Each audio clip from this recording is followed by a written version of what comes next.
Hello, everyone. Welcome to Unleash Your Leadership podcast. I'm really excited to have another special guest today on this podcast. Please welcome Laura Thompson. She's the founder and director of Execs On Deck, a fellowship that helps diverse leaders dramatically expand their impact across the startup ecosystem. Laura has been a founder, a VC, and an operator in both big tech. As an early product lead at Google X, she launched delivery drones and smart contact lenses, and at startups. She's also an angel investor and advisor to a number of mission-driven startups across edtech, fintech, and pets. Laura splits her time between San Francisco and Puerto Rico and is an enthusiastic but thoroughly mediocre surfer in her own words. Hey, Laura, welcome to the podcast. Thanks so much for having me. Well, tell us a little bit more about you and what you do for the world. Yeah, so what I'm focused on right now is really Execs on Deck. And so as you mentioned, it's a curated community for leaders with 12 plus years of experience who are looking to build a big career in startups. And essentially we offer executive coaching plus basically an unparalleled peer community to help top leaders take the next big step in their careers, whether that's leveling up from VP to C-suite, or even jumping from a bigger tech company into a startup.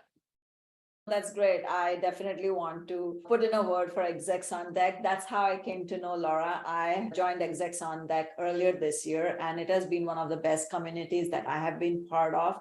Especially working by myself, I felt really connected to a lot of people in the community, even though it was all virtual. But I got opportunities to meet so many people one-on-one in real life as well as virtual. So yeah, I definitely recommend Execs on Deck to anybody who is listening and is interested in having a community of like-minded thinkers.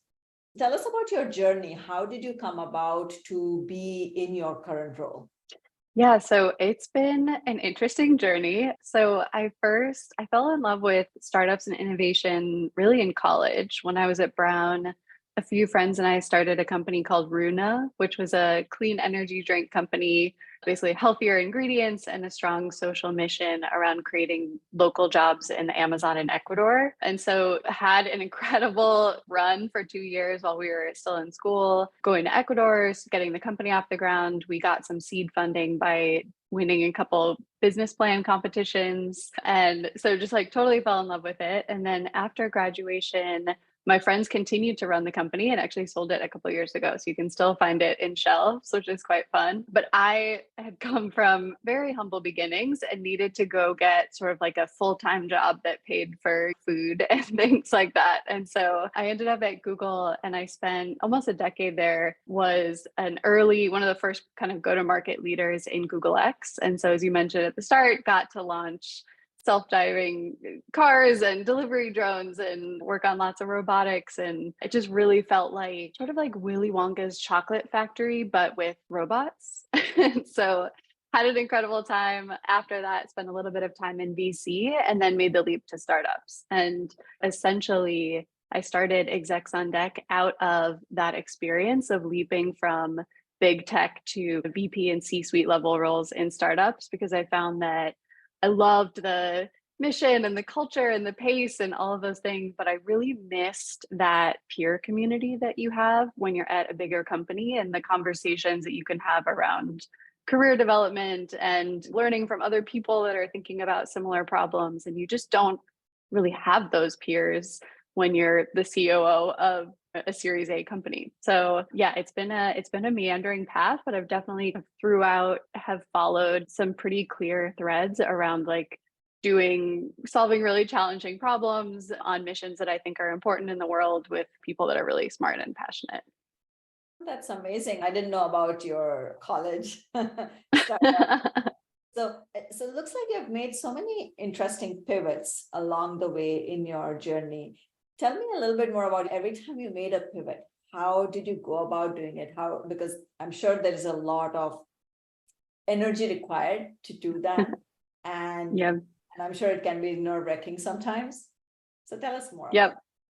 Yeah, definitely. Actually, some friends always joke that I should write the triple pivot as my like cheesy business book, because I really do believe that I think the era of the linear career is pretty much dead for most people at this point. And actually, if you look at any interesting career, there's not just a single sharp pivot in a different direction, but usually continuous course correction in these small or sometimes larger pivots to like follow interesting opportunities and curiosities. But for me, it was really, I think every single time that I moved to do something different, it came out of falling in love with a really interesting challenge and also finding people that I really was inspired by. And it's funny, I remember for me, I'm super motivated by working on hard problems with great people. And the idea of clear career progression maybe isn't as important to me. And I remember when I was at Google, I was working on kind of like a promising new product launches, and I got the opportunity to join X and really, really admired, pulled me aside and was like, please don't take this job. You're leading a team right now. You're working on a globally important project. X was at the time was like playground of interesting things. I was going to go back to being an individual contributor. There were no clear titles. And he was like, what are you doing? Don't do this. But I knew that I was just going to be so excited. I kind of looked at like, what are the problems I would have to solve if I went one path versus the other. And I just knew that I was so excited about the opportunity at X that I would more easily probably solve that set of problems of lack of clarity and different roles and all of those things. So for me, a lot of it has just been following excitement and leaders that I really believe in and challenges that I'm excited by. That's so great to hear. And I think it's really important to stress your career is no longer just a straight line and it can meander and you can pivot. And I feel like that creates so much of a diverse experience and versatility in terms of you as an individual. And it's great to see that you did that, right? Like having reports and having a team is not necessarily the pinnacle of a career success. You can go do other interesting and exciting things. I always want to emphasize that for our listeners here as well. Yep, 100%. Well, what did you want to become when you were younger? That's a good question. Loved math and solving puzzles. So probably something there. Although I was always really curious about like a huge range of things. I have this amazing photo of a journal entry. I think I was 7 or 8 at the time. And I made a list of the things that I wanted to do when I grew up. And the list is hilarious. The list is mathematician, physicist, zoo owner, and circus performer. That was those I all saw as equivalently possible career options. And looking back, maybe that was a foreshadowing on like what a mix my career was going to be. But I think even in those things, again, like you see, those are very different career paths, but still those same threads of solving hard problems, interesting, unique people, looking at the world a little bit differently. So I haven't yet necessarily done any of those things, but I still have a ways to go in my career. So we'll see. Like you said, those do tell a lot about your interests and what might excite you. So you may not choose the exact job title in a certain area, but you still get to solve the same kind of problems. And so I think it's also interesting, like what are the things that you can do as opposed to a title that you can stick to when you, I don't know, 8, 10, or 15, and think, oh, this is what I want to be. It's funny, I sent that photo actually to a friend that I've worked on a couple of startups with when I like came across it going through stuff a year ago. And they were like, startups are not that, the like zoo circus thread is that dissimilar to the chaos of startups. So maybe that really was foreshadowing. That's so funny. Yeah, I like that. You mentioned that before you joined Google X, you had a team and you had evolved into a leadership role as we think about leaders having teams. Tell me, what was something that surprised you as you started leading teams?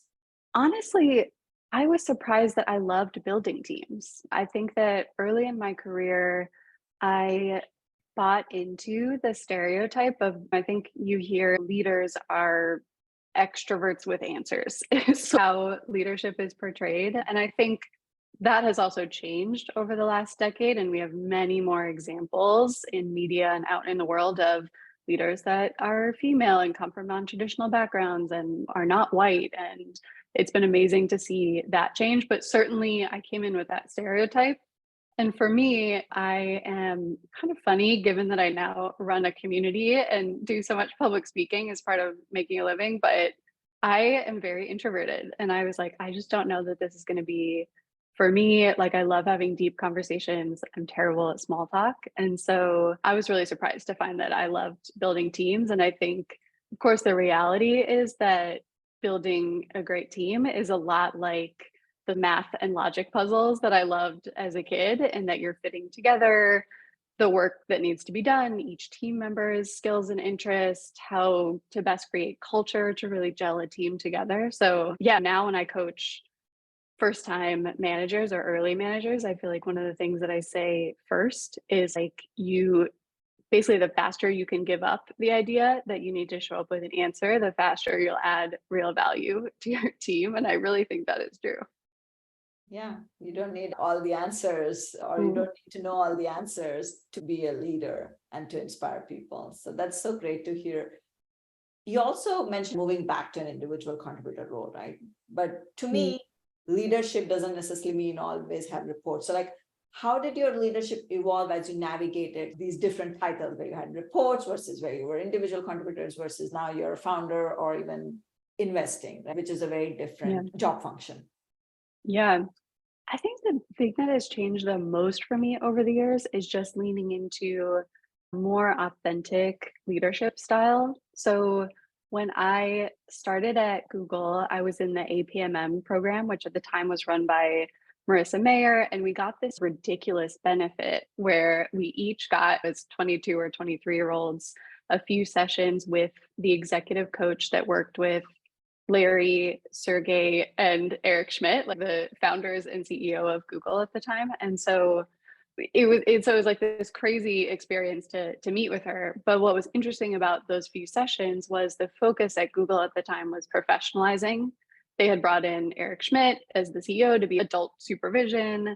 And there was a lot of emphasis on growing up and growing out of being a messy, chaotic early company. And so a lot of her advice was super tactical, like leadership is about like sitting next to the most powerful person in the room and make sure that your voice isn't too high and don't sit on one foot, don't nod too quickly. She had a lot of, and it was clear that that was what she was working on. I mean, she said that was what she was working on with the leadership of Google at the time. And that was kind of the advice that she gave these like 22 and 23-year-olds. And I feel like it was good tactical advice for somebody starting in their career, but it's been interesting. I think what's changed over the length of my career so far is just really leaning into what is more authentic for me. I love to be pretty informal. I really like building high trust teams where everybody kind of knows what everyone else is doing in their lives as well as at work. And I saw so many good examples of that. Like Google X was the opposite example of that for me, where super informal engineering driven culture. Lots of engineers didn't wear shoes. Sergey showed up wearing Crocs every day, often in like spandex biking outfits. Like it was just totally the opposite. But I think the culture, the leaders there, I think of like Astro Teller, who runs Google X, or Obi Felton, who is my manager at X and is an incredible leader that I learned a ton from. They really had this emphasis on they wanted a culture where the best idea won versus the best presentation. And I think that I've taken that into everything else that I've done. And even at On Deck, there's a joke like never put together fancy PowerPoints for anything that I can avoid. Like I love forcing people to put together really crisp docs that where the idea is the star and not the presentation of it. So I think my leadership style probably still evolving, but I think that being comfortable with being more authentic and informal and really focusing on ideas and people first has been just so valuable to me over the last 10 plus years. So ideas and people first, and like presentations and PowerPoints later. Exactly.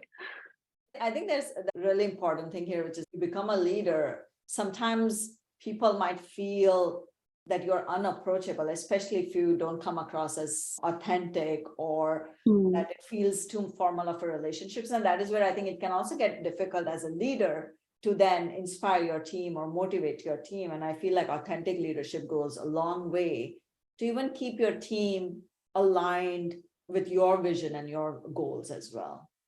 Yeah, 100%. Because especially as you work on bigger problems, the team sees smaller and smaller parts of what everyone else is working on. And I've seen this repeatedly in startups that go through hypergrowth of the culture changes as the team is growing really fast. Each team member is working on a slightly smaller chunk of it. And I think culture can break down if you don't have that kind of over communication culture where everybody feels like they are part of this inspiring bigger mission and that their work really fits into something meaningful. And I think all of that gets wrapped up in the same thing. Tell us a little bit more about the community. You have your founders community, you have your execs on deck community as part of on deck. You have multiple communities. How did you come about thinking about communities and where does it go from here? Because I'm sure you have your vision in terms of building a community as well. Tell us a little bit more about that. Yeah, it's funny. So On Deck, so I've been involved with On Deck since before it was a company. It started as a group of us in San Francisco, kind of in tech and startups, getting dinners and quickly realizing actually there was a ton of value in this cross pollination between different people interested in tech and startups. And so On Deck has launched and canceled and wound down many different fellowships over the last couple of years and really tried a number of different things. And I think where we've landed with the Execs On Deck Fellowship and the Founder Fellowship is a return to the core of being able to like really get to know people who have a lot in common and be able to really figure out how do we serve them and how do we make the right connections and what is the best way to build communities that really turn into this deep, meaningful web. And so honestly, I think we're still figuring out what's next. So much of Execs On Deck changes. We bring in people in cohorts of 40 to 50 fellows at a time. And the reason to keep those cohorts so small is that we want everyone to really get the chance to know everybody else. It also means that we really get to know each fellow and we hear, hey, I really found XYZ useful, or this was less useful for me, or whatever that feedback is. So it's been really fun to iterate on it in real time. And I think we'll continue doing that as we continue to expand. Is there like a memory or an experience that comes up from one of these community engagements that you had that is really lasting effect on you? I think what is absolutely magical to me is the serendipity that happens when you bring together really smart people that are also really excited to give back. And so there was an example, we run mastermind groups in Execs On Deck. We have like 4 to 5 fellows and a facilitator kind of curated around a topic, whether that's AI or climate or whatever. And in one of the mastermind groups, somebody suggested a podcast to one of the other fellows, was like, oh, you're interested in XYZ about climate. You should really check out this podcast. Like this guest was really interesting. And he went and listened to the podcast, loved it, reached out to the CEO, and now works at that company. It's just like, that's the thing, like we never could have engineered that as part of the Execs On Deck experience. It certainly wasn't like in my OKRs for the quarter, but amazing to see when you bring together incredible people and create space and trust and all of those things that kind of magic happens. So that's one of my favorite stories.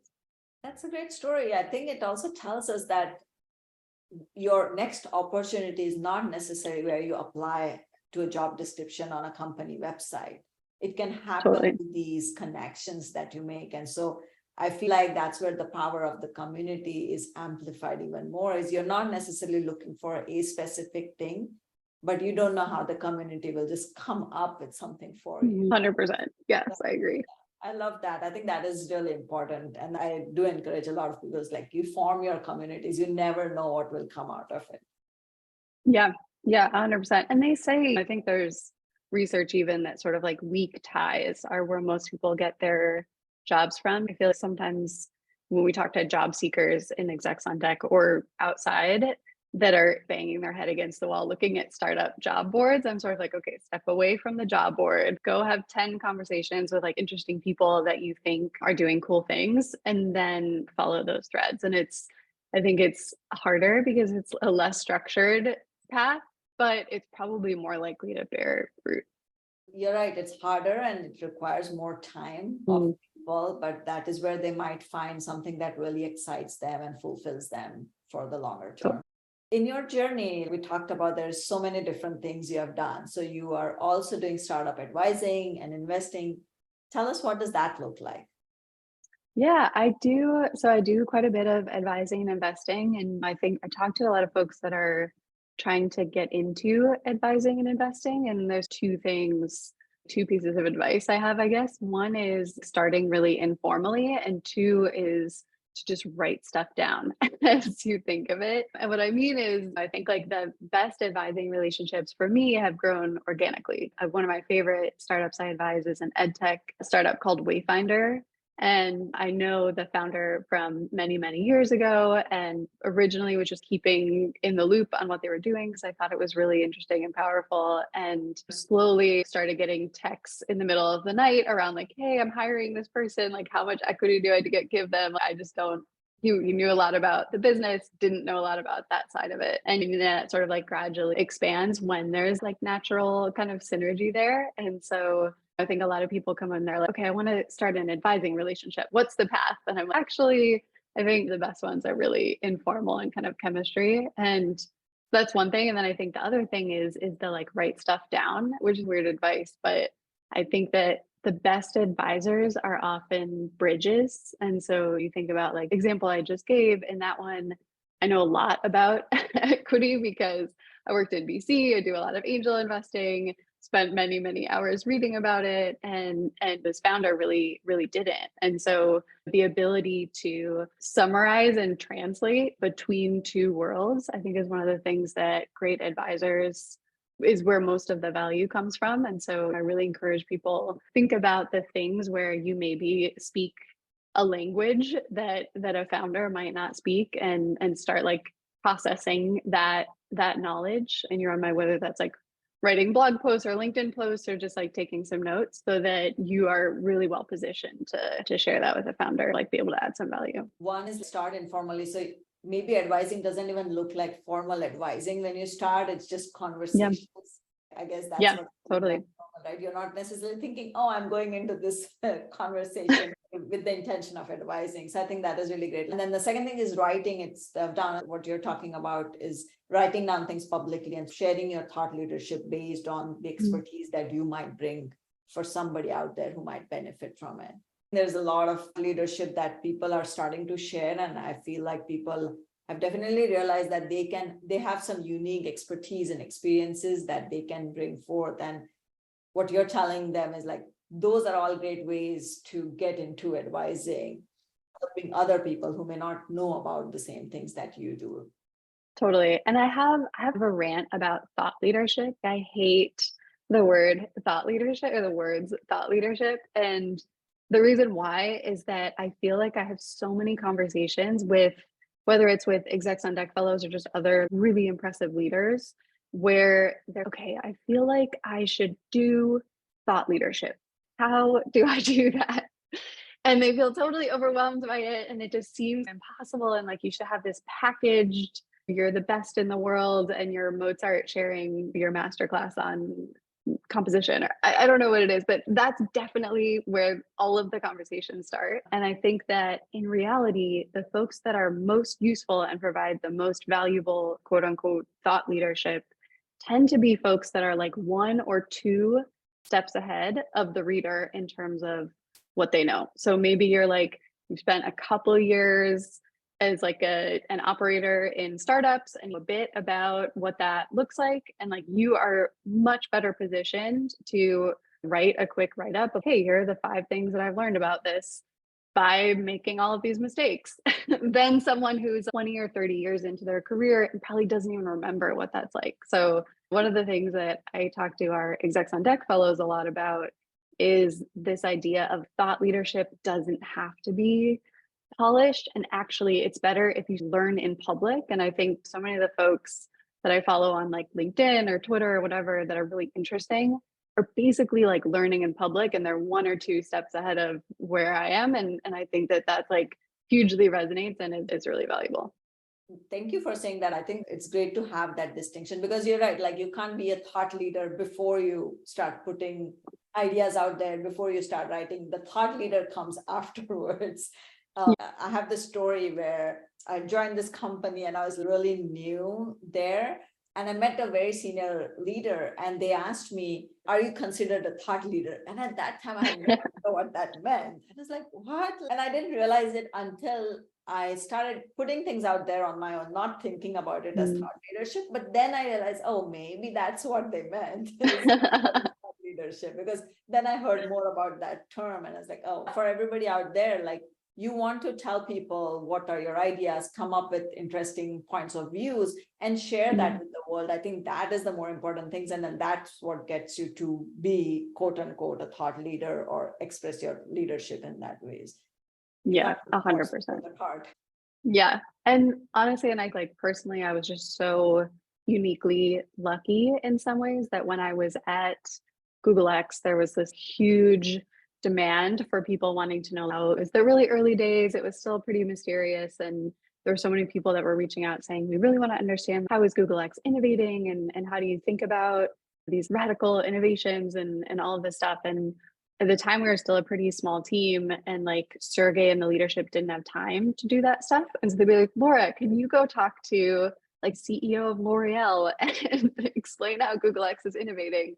And it was totally ridiculous. I mean, I was definitely not qualified to be meeting with all of these CEOs of huge companies and providing my thought leadership on innovation. But because it was like such interesting new content and there was just like no other option, it really was a great forcing function for me personally to own that muscle of, okay, well, what have we been learning? And like, what were some of the mistakes that we made recently that might be interesting to someone else in terms of culture or projects or whatever? And so it was this amazing kind of like trial by fire of being forced to think in real time about like, okay, I am speaking to XYZ CEO this afternoon and I need to come up with like a couple interesting things to say and like what's top of mind right now. And thankfully like the Google X brand is informal enough that they weren't expecting something super polished. But I just think it was like, I almost wish everyone had that experience because I think it was just so useful to get in the habit of thinking through in real time what we were learning and practicing explaining that to somebody else. Because of course, then it also helps you get really clear on it.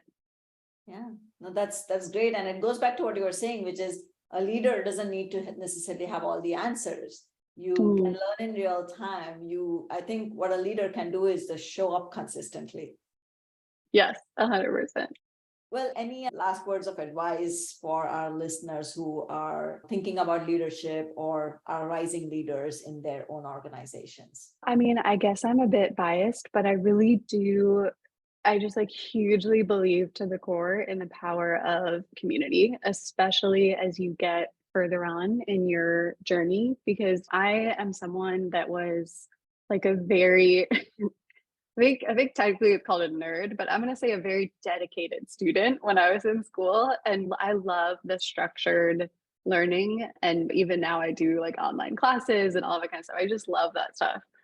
But the reality is, like, as you get further along in your career, there's just not enough of that content that's going to get you there. It's going to be the peer community and hearing how other people are thinking about it and getting pressure tested on how you're thinking about certain challenges. And there's no book or a Coursera course or whatever as you get into that level of intricacy. So I think I just like hugely believe in community and the power of continuing to seek out community as you progress. And I think it gets even more important over time. So yeah, I think that's something. Obviously I spent a lot of time thinking about that and I really do think it's key.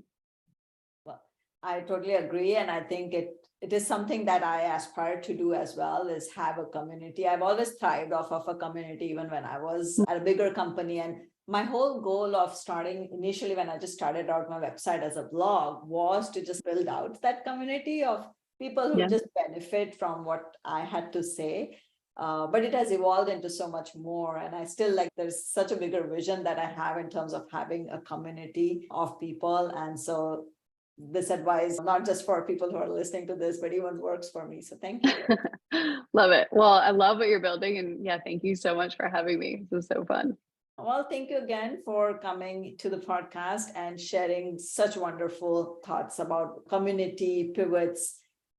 what's next for you? Well, we are furiously recruiting for the next cohort of Execs on Deck. We're about 3/4 of the way full, and we'll kick it off May 2nd. And so if anyone is interested, definitely folks are welcome to shoot me an email or reach out on LinkedIn. And obviously very excited about that community. And I think personally, one of the things that was most personally meaningful for me is with all of the layoffs and the macroeconomics right now and all of those things, I think it's a really hard time to prioritize investing in yourself when all of that is happening. And so one of the things that we did that I felt really personally was important and meaningful was we raised a massive scholarship fund. And so for this next cohort specifically, we're covering, I think it's up to 75% of the fees for anyone who is great and interested in joining and would benefit from some coaching and some community. And for me, it was non-negotiable, and I'm like thrilled that we pulled it off. So yeah, very busy meeting with new people for recruiting for that, and we'll see what happens. I'm sure like a lot of people would really benefit from the Execs on Deck. So I encourage everybody to take a look, reach out to Laura. You can find her on LinkedIn if you have questions about it. If you have questions, I'm happy to answer those questions, having been part of the community as well. And it's great that you're offering people ways to reduce the friction in investing in themselves, because I do believe that, yes, like this is a tough time for a lot of people in tech, and whatever we can do to help will go a long way. And I'm sure like it will come back and become a full circle. So yeah, I definitely encourage people. Once again, I want to do plug in, having been through the experience for the Execs on Deck program, and happy to answer questions. I'm sure Laura would be too. And I'm looking forward to engaging with the future like EOD community as well. So once again, Laura, thank you so much for being on the podcast. It means a lot to me. And I wish you and the On Deck team all the very best, and looking forward to continuing to be part of this community. Awesome. Thanks for having me.